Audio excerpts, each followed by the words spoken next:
आज हम रामायण से ऐसे लाइफ लेसन के बारे में बात करने वाले हैं जो आपके जीवन के हर पहलू को पूरी तरह से बदल देंगे और आप अपने जीवन में आगे बढ़ पाएंगे।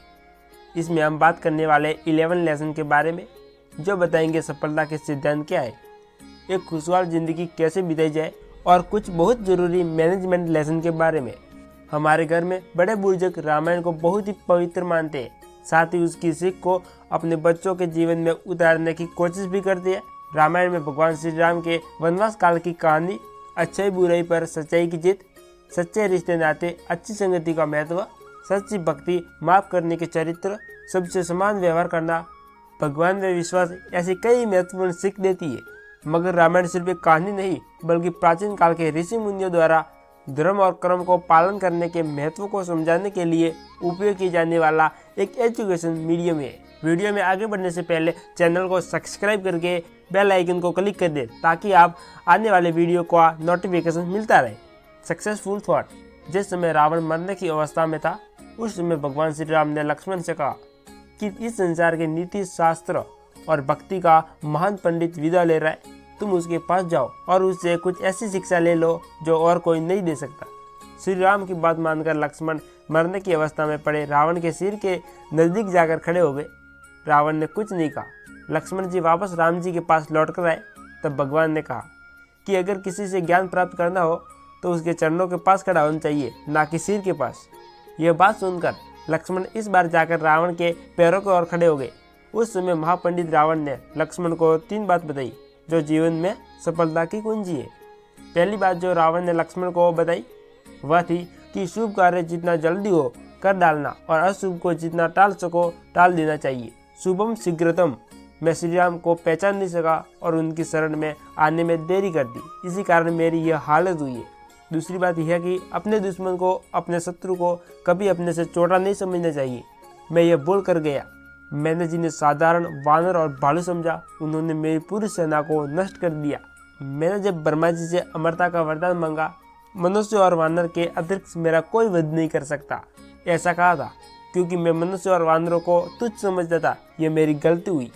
रावण ने लक्ष्मण की तीसरी बात और अंतिम बात बताई कि अपने जीवन का कोई भी राज हो तो उसे किसी को नहीं बताना चाहिए। यह भी मैं चूक गया क्योंकि विभीषण मेरी मृत्यु का राज जानता था। यह मेरे जीवन की सबसे बड़ी गलती थी। खुशहाल जिंदगी जीने की सीख। विविधता में एकता रामायण की सबसे बड़ी सीख है। जब प्रभु श्री राम लंका पर चढ़ाई कर रहे थे तो उस दौरान उनकी सेना में सभी तरह के लोग थे, मनुष्य से लेकर पशु पक्षी तक मौजूद थे। युद्ध के दौरान सभी ने प्रभु श्री राम का साथ दिया। इसके अलावा राजा दशरथ के 4 बेटे थे और सभी के चरित्र अलग अलग थे, लेकिन उसमें भी फिर भी एकजुटता थी और यही चीज हर परिवार को दुख के समय बाहर निकालने में मदद करती है। प्रभु श्री राम के सभी भाइयों में प्रेम था। इनमें प्रेम में लालच, गुस्सा और विश्वासघात के लिए थोड़ी भी जगह नहीं थी। लक्ष्मण 14 साल तक अपने बड़े भाई प्रभु श्री राम के वनवास काटते रहे। वही दूसरी तरफ भरत ने राजगद्दी के मौकों को अपने बड़े भाई के लिए ठुकरा दिया। भाइयों के प्यार की सीख हमें लालच और सांसारिक दुखों के बजाय रिश्तों को महत्व देने के लिए प्रेरित करती है। भगवान श्री रामचंद्र व्यक्तित्व, मर्यादा और अनुशासन पूर्ण था। उन्होंने मर्यादा में रहकर अपने जीवन की सभी जिम्मेदारी बहुत ही अच्छे से निभाई। प्रभु श्री राम के जीवन से हमें यह सीखना चाहिए कि मर्यादा और अनुशासन में रहकर एक बेहतर इंसान बन सकते हैं। भगवान श्री राम का व्यवहार बहुत ही विनम्रपूर्ण था। सभी के प्रति सम्मान का भाव था जो हमें उनके जीवन से सीखना चाहिए। हमें पद और उम्र के भेदभाव के बावजूद सबसे एक जैसा व्यवहार करना चाहिए। पशुओं के प्रति प्यार और दया भी हमारे मन में होनी चाहिए। यह ग्रंथ हमें अच्छी संगति के महत्व को बताता है। कैकेयी राम को अपने पुत्र से ज़्यादा चाहती थी, लेकिन दासी मंत्रा की बुरी सोच और गलत बातों में आकर वह राम के लिए 14 साल का वनवास मांग लेती है। इसलिए हमें यह सीख मिलती है कि हमें अच्छी संगति में रहना चाहिए ताकि नेगेटिविटी हम पर हावी ना हो। हनुमान जी ने भगवान राम के प्रति अटल विश्वास और प्यार का परिचय दिया।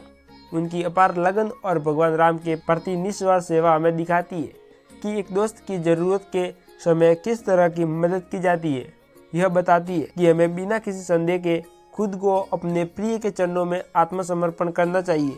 जब हम अपने आप को सर्वव्यापी के चरणों में समर्पित कर देते हैं तो हमें निर्वाण या मोक्ष की प्राप्ति होती है और जन्म मरण से छुटकारा मिलता है। रावण ज्ञानी पुरुष था, लेकिन माता सीता का अपहरण करना उसके पतन का कारण बना। इससे पता चलता है कि हमें दूसरों को नुकसान पहुंचाने के चक्कर में बदले की आग में अपने आप को ही जला बैठते हैं। अपनी बहन शूर्पणखा के लक्ष्मण द्वारा बेइज्जती करने पर रावण उसके भाई राम को सबक सिखाने का सोचता है और क्रोध, विश्वासघात और प्रतिशोध के जाल में खुद ही उलझ जाता है। इसलिए हमें बदले, अहम और क्रोध के बजाय माफ करने का स्वभाव अपनाना चाहिए। राम, लक्ष्मण और वानर सेना द्वारा भारत और श्रीलंका के बीच तैयार किया गया पुल एक चमत्कार की निशानी ही है।